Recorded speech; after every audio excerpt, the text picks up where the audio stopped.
I get this question asked to me all the time. Why do you continue to say that the economy is hurting, that we're struggling? Because we're not seeing that on the news.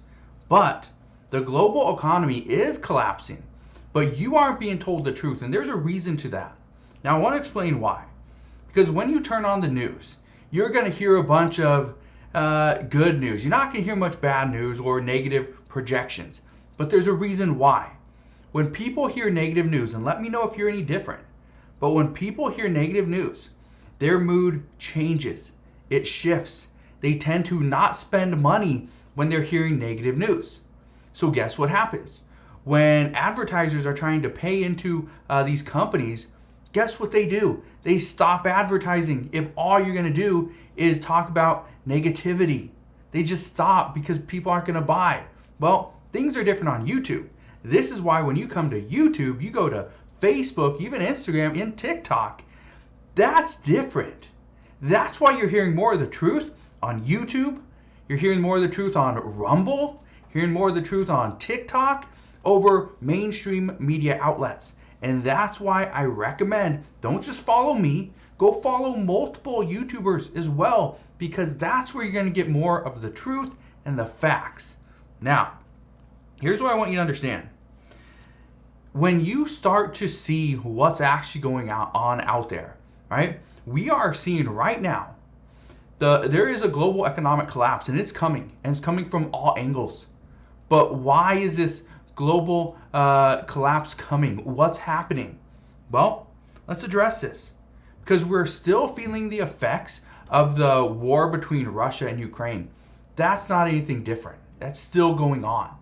We know there's grain shortages.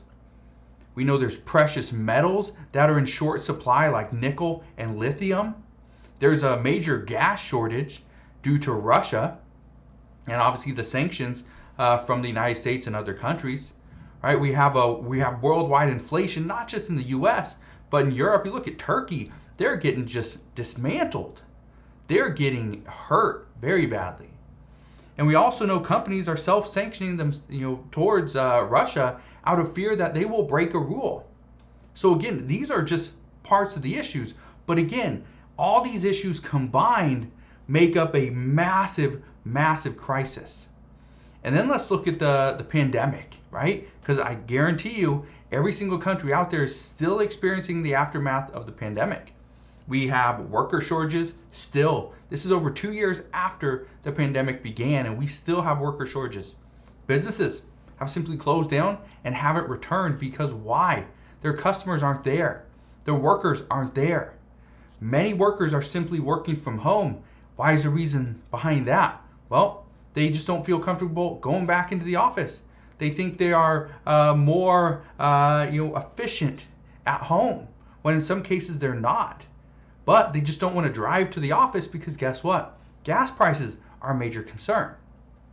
We still have the Great Resignation, which is causing more wage increases as well. People are simply quitting their jobs just because they see a better job out there. And that company is paying a little bit more. They offer better benefits. They offer working from home. I'm moving over there. That's part of the Great Resignation. Okay, but again, wages are increasing. Guess what happens? As wages keep going up, so do the prices of products. Okay, and that's where those talks of a wage price spiral begin. And if we do see the wage price spiral come back, I guarantee you the Federal Reserve will bring the hammer down. They will raise rates much faster, and that will be a huge, huge issue for us here in the United States. And again, let's talk about food shortages. There is extensive food shortages all across the world, but especially here in the United States, a lot of that is due to shipping. And even some issues are caused by companies shutting down. Just the other day, I talked about how a particular plant, a pork processing plant, is shutting down in Vernon, California. Now, I did a little bit of an update on this, but if you want a full update, I'll link to one of my friend's accounts to his YouTube channel. It's over at Riverside Homestead Life. He just did a video on this today, so make sure you go and check it out.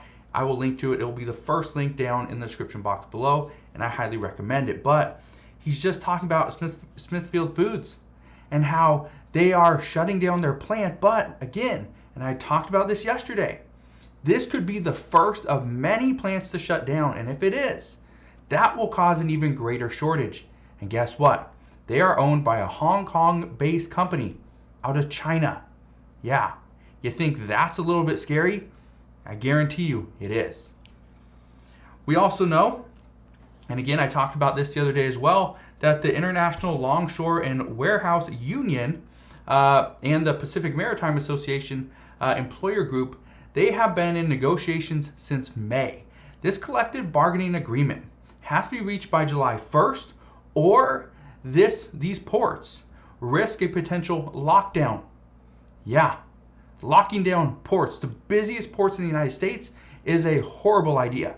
Now, as of right now, there's no talks of a lockdown, as both sides believe a deal will be reached. But again, keep this in mind. Could you imagine what the ramifications of a lockdown of the busiest ports in the United States would be? That would be devastating. This would send our supply chain to a screeching halt. And again, this negotiation is for over 22,000 port laborers, and the stoppage here, that would be major. Not only would we see stoppage at the port, we'd see truckers leave the industry completely.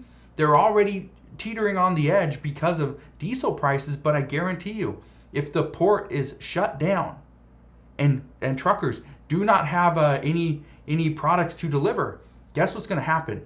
They will be done. We will see a massive exodus of truckers. And if we see that, I guarantee you, we're going to have a lot more issues than just the little bit of shortages that we're seeing right now. It's going to be dramatically worse. But again, this is just another issue here in the United States. And then we got issues over in Taiwan, and I addressed this the other day as well. Because what we are hearing is that the issues over in Taiwan are expected to amplify over the coming months. And here's what happened.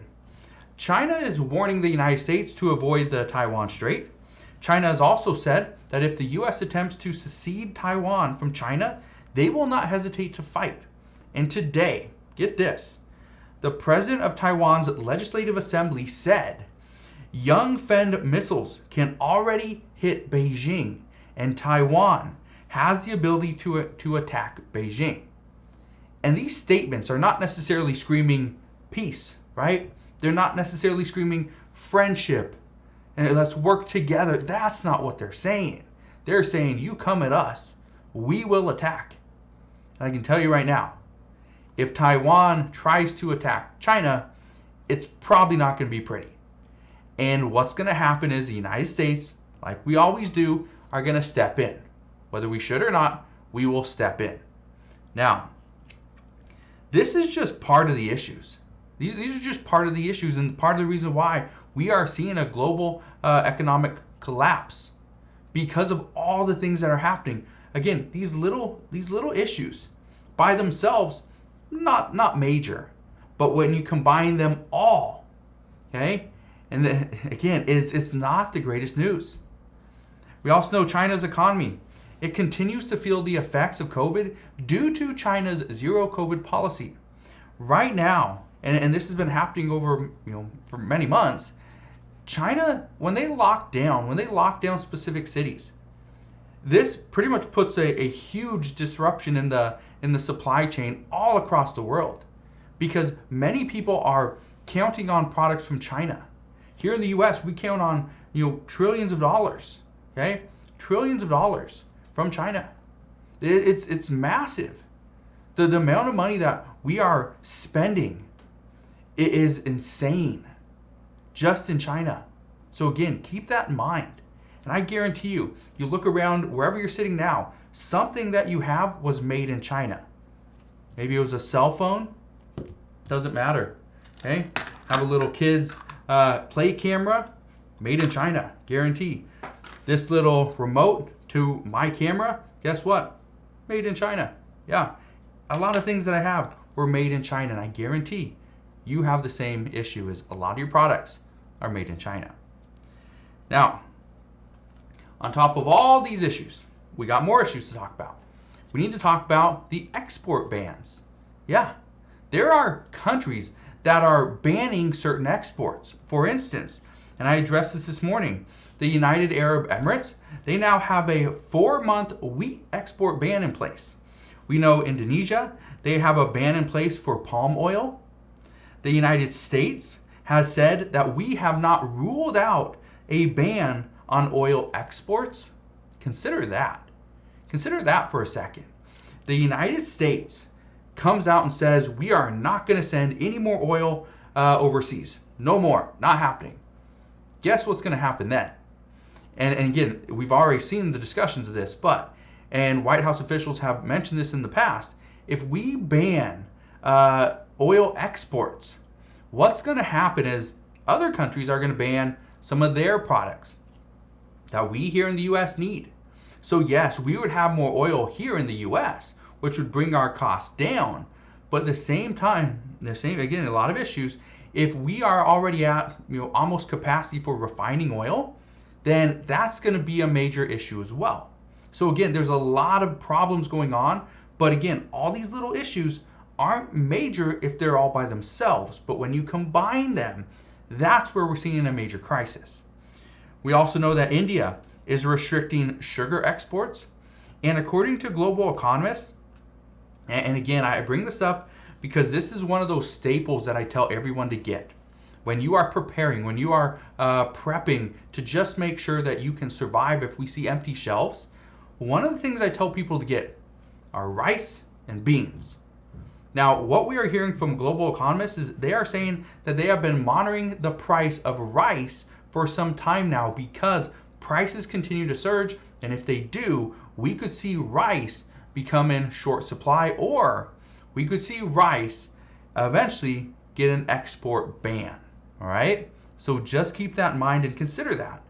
If we were to see rice become banned and we couldn't export it or import it here in the US, what would we do? Because that would be, again, a major concern. We're already seeing so many shortages. What if we saw rice as a major shortage? I can tell you a lot of people would not be very happy. So again, what's happening right now is we are seeing a global economic shortage. Okay, our global economy is collapsing. Okay, that's what we're seeing. So when I tell you these things, just keep in mind that the reason you're not being told the truth on mainstream media is because that's not popular. That's not going to bring in advertisers. But honestly, yeah, I'm not making all my money from YouTube ads. So for me, I'm fine with telling you the truth. That's why I continue to bring up the truth and not just the so-called popular news. Because the popular news, yeah, it will bring in a lot more people, but at the same time, it will bring in pretty much the same amount of people, but at the same time, you're not going to be prepared for when it does hit the fan. And honestly, that's what I want you to be prepared for, is because again, things will change, they will change quickly, and if you're not prepared, you will ultimately be screwed. So again, just want you to be prepared. If you have any questions whatsoever, please ask your questions down in the comment section below. Again, just want to thank you guys for watching. Have a wonderful rest of your day. Consider subscribing, and I'll see you guys on the next one.